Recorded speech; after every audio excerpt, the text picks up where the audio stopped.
2 days before my due date, my husband's ex sent him a frantic text about an emergency.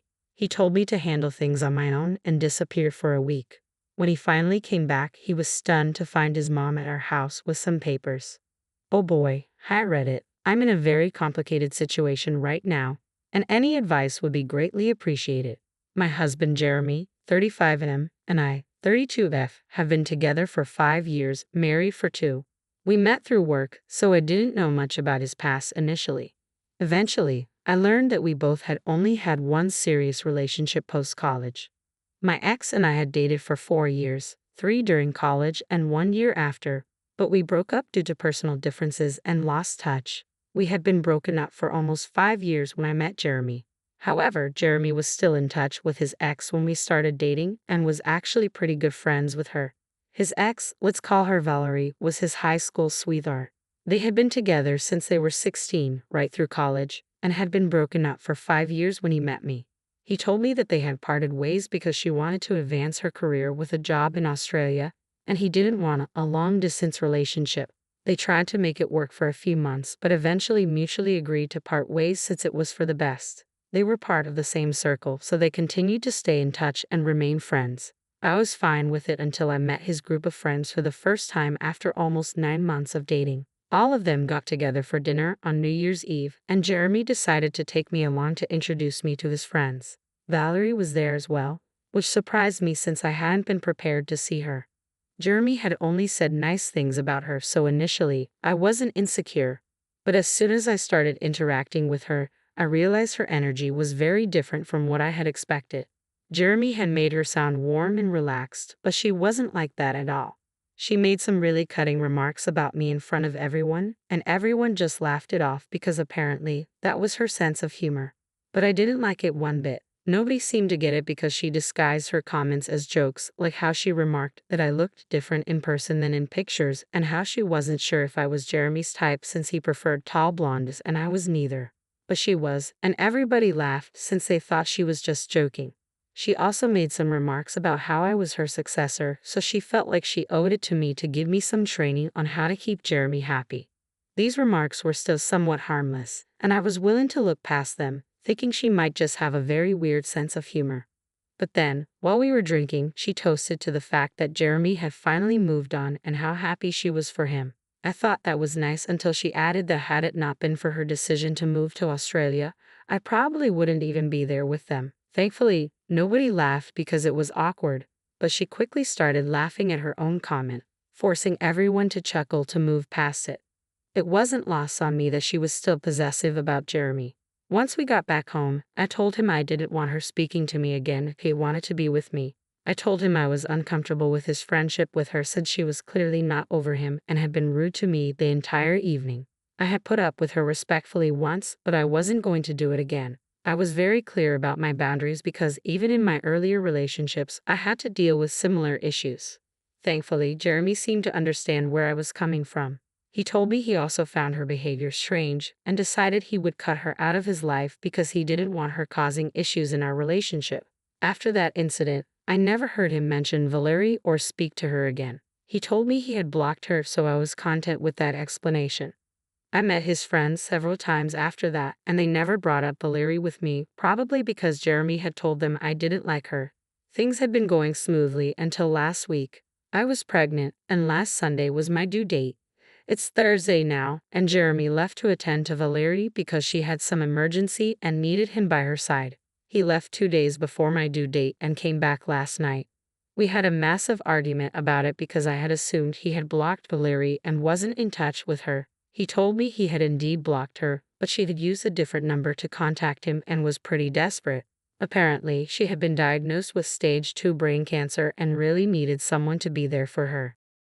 I was furious with him. How could he leave me alone when I was so heavily pregnant? I understood that it was difficult for him to accept that someone he used to be close to might not make it, but it wasn't as if she was going to pass away immediately. He could have gone the next day after being there for me during the labor and seeing his child born, but as soon as he got the news, he had to leave immediately. I tried to explain how ridiculous it was for him to even consider leaving me in this condition, but he insisted he'd be back before I went into labor, saying due dates aren't accurate and I might still have another week. He told me to just deal with it until he returned, then left for the airport without even finishing our conversation. He knew I didn't have my family here. My parents lived in Ua, and I was completely relying on him. After he left for the airport, I tried calling him several times, but his phone was switched off. Desperate and upset, I called my mother-in-law, who had always been nice to me. Through tears, I explained the situation, and she came right over, trying to call him as well. But of course, his phone remained off. She comforted me and stayed with me all day because I was extremely upset and kept crying, with the pregnancy hormones amplifying my emotions. We couldn't reach Jeremy until the next day, and even then, he didn't answer our calls. He only sent us both a text saying he would be back soon, hopefully before the baby was born. He apologized and said he would accept any punishment I deemed fit when he returned. But for now, he had to be there for an old friend who had no family in Australia and whose parents couldn't fly out due to her father's illness. She was counting on him to help her process this news, and he just had to be there. His explanation did nothing to calm me and only made me angrier. He thought it was more important to be there for an old friend than for his pregnant wife. A cancer diagnosis is serious, but what could he do about it? Cure her instantly? No, he should have stayed with me. My mother-in-law agreed and asked me bluntly if I wanted to leave him. Without much thought, I said yes. She spoke to her lawyer and had him draw up divorce papers and an agreement to terminate Jeremy's parental rights. She told me that if he came back before the due date, I could decide whether to file for divorce or talk to him first. If he didn't make it back in time, it would be clear what I had to do. Having raised Jeremy as a single parent, she understood the struggle and was determined to ensure I wouldn't go through the same thing. She promised Jeremy would pay child support, unlike his father, who abandoned them. She stayed with me throughout the week, offering support. For the next few days, neither of us contacted Jeremy.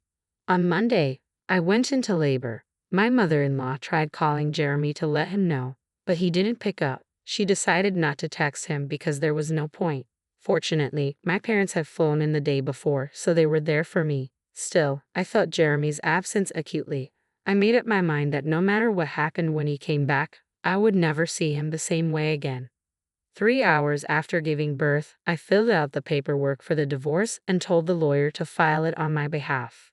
One of my friends had advised me that if I wanted to be happy and be a good mother to my child, I had to take care of myself first. I couldn't do that with a man who prioritized his obligations to Valerie over me. After our daughter was born, I didn't even call Jeremy. My mother-in-law, my parents, and I stayed at home together. My parents were supposed to leave tomorrow, so it would just be me and my mother-in-law. I told them all about my decision to leave him because he hadn't tried to contact me despite promising to be back before the due date. He had spent a week with Valerie instead.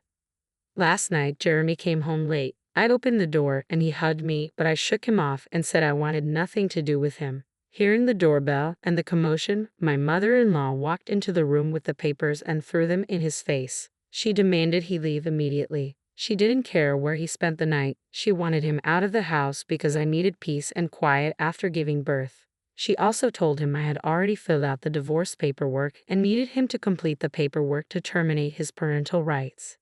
Jeremy was shocked and speechless for a few minutes. I left the room because I was still weak and needed to recover. Seeing him had weakened my resolve. Then I heard yelling and realized Jeremy was fighting with his mother. I stayed out of it, comforting my daughter. After a few minutes, Jeremy started calling my name, demanding to see his daughter, claiming I owed him that much. That infuriated me. I put my daughter in her crib and confronted him. I told him I owed him nothing. He had chosen not to be there for me during my pregnancy and the birth of our child, leaving me alone. I was lucky my mother-in-law was there for me, but I owed him nothing. I told him to leave and that we could discuss this later in the morning. He left with tears in his eyes, trying to talk to me one last time, but I told him to go. We were tired and went to sleep. This morning he showed up again. I finally told him it was over. It had been over the moment he left to be with Valerie. There was nothing he could say to change my mind. My mother-in-law was in the room, but I told her I wanted to have this conversation with him myself.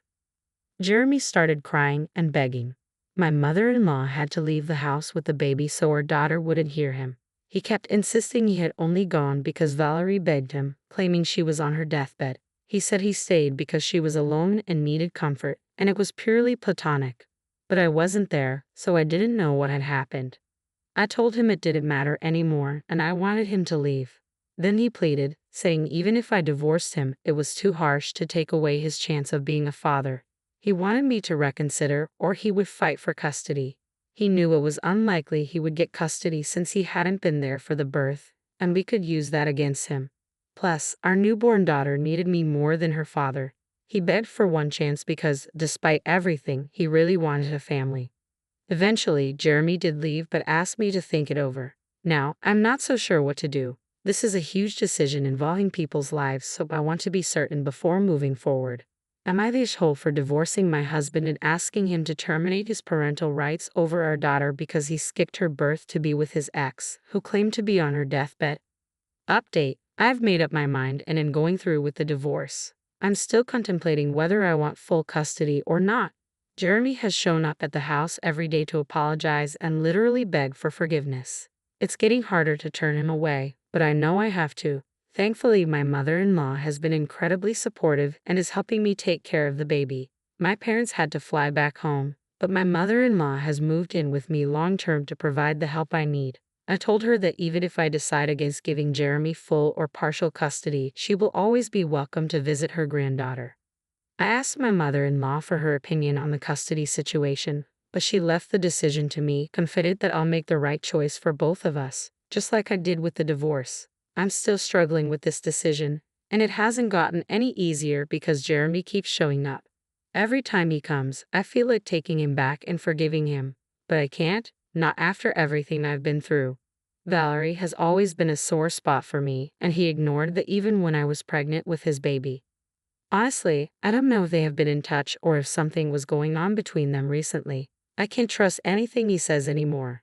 His apologies are always the same. He insists nothing happened. It was all platonic, and he was just taking care of her because she claimed to be on her deathbed. Every time, I have to tell him the same thing back. It doesn't matter anymore because I've made up my mind and am leaving him. It's sad, but that's just how it is. Update 2. A few days ago, I posted an update about deciding to go through with the divorce but being unsure about filing for full custody of my daughter. Now, I think I know what to do. For almost 5 days straight, Jeremy showed up daily to apologize and try to win me back. Then, he suddenly stopped. I found it strange but felt relieved, thinking I could finally think clearly.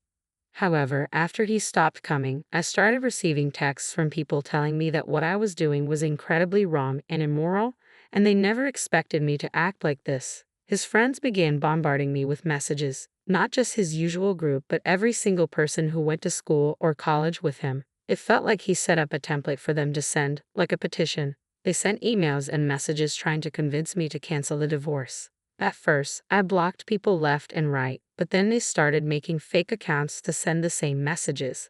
There are only so many people you can block. Besides, I'm dealing with emotional trauma, processing everything, and trying to be there for my newborn daughter. This is the last thing I needed.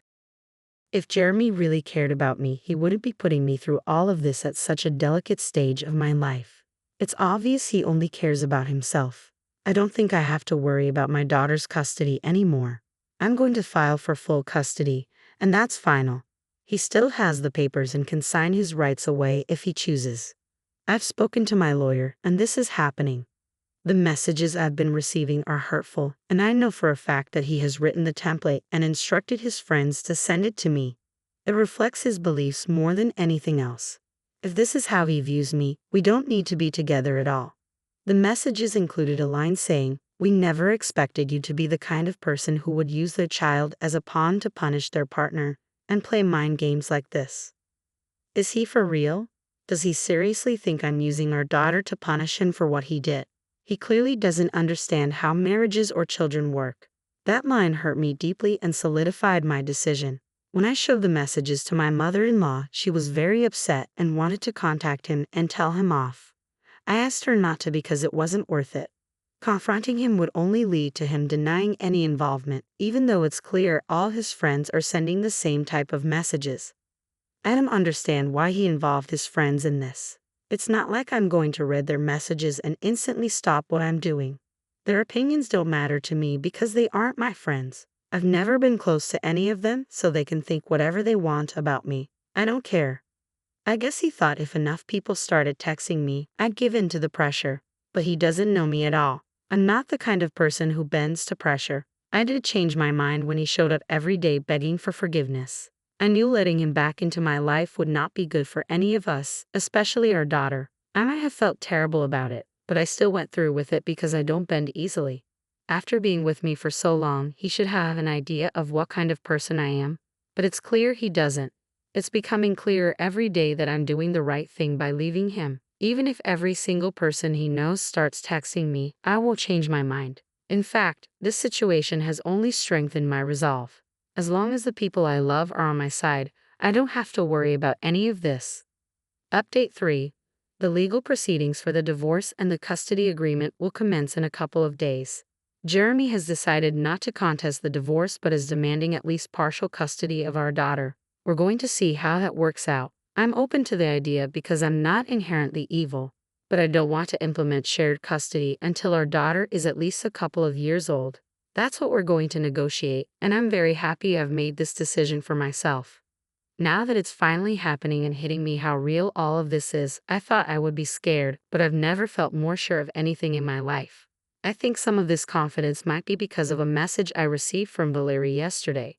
She told me that she really didn't want to be a homewrecker but needed somebody by her side since her parents wouldn't be there for her.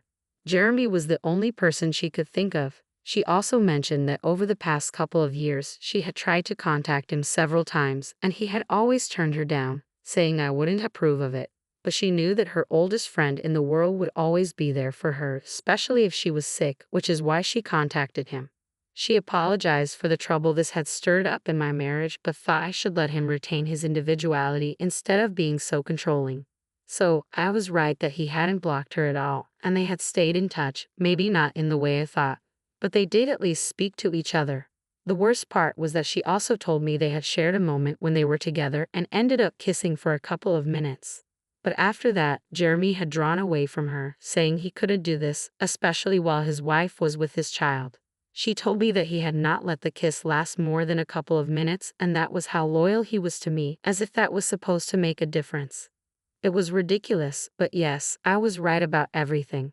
Now, getting the divorce and custody on my terms should be a cakewalk. I've spoken to my lawyer and we've tweaked our petition to demand slightly more of everything because I feel I deserve it since I've been cheated on. I'm feeling very confident about what I'm doing and know that things are going to work out.